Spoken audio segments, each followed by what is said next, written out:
in a home that prioritized knowing who Jesus was. And as a kid, my mom routinely would point out ways that God was moving in day-to-day moments.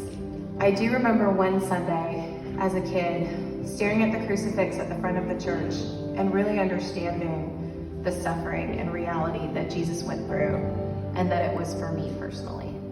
Growing up in a home with addiction, my relationship with Christ became strained. I struggled with anger, bitterness, and feeling resentful, while at the same time begging him for help and strength, and just to make it all miraculously disappear.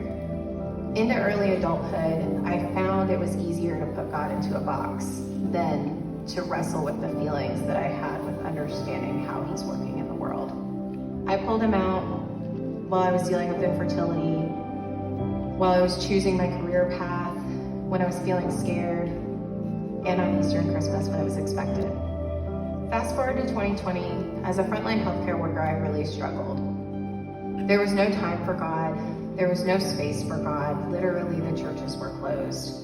And I struggled with a God that would allow such fear and anger and illness and trauma into his world.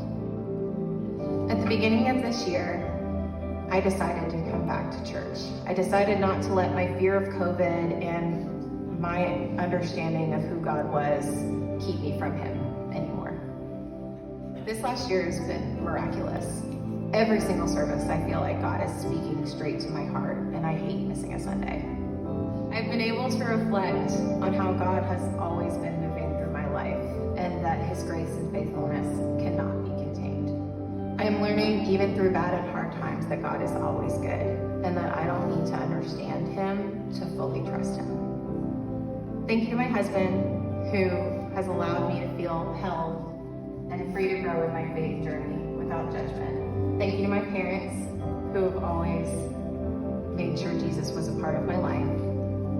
Thank you to Alice and Gus, who have helped me understand my Father's love by being a mom. And thank you to my brother and sister, who are going to be offended if I don't include you. I'm here today to excitedly proclaim that Jesus Christ is my Lord and Savior.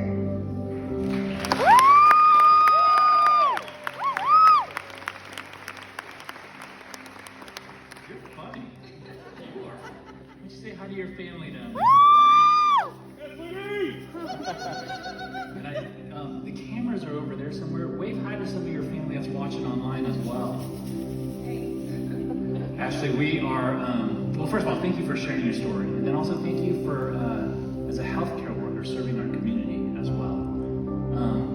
Most folks stand in this tub because there's like this huge defining moment that happens in their life. But for you, I think there were a lot of defining moments from childhood to adulthood that has brought you to a place where you're recognizing God is real, that he loves you, and he has always and will never stop pursuing you. And so that's something that we're celebrating. I'm so glad that you're coming forward, making a public statement, letting everyone know that you love Jesus.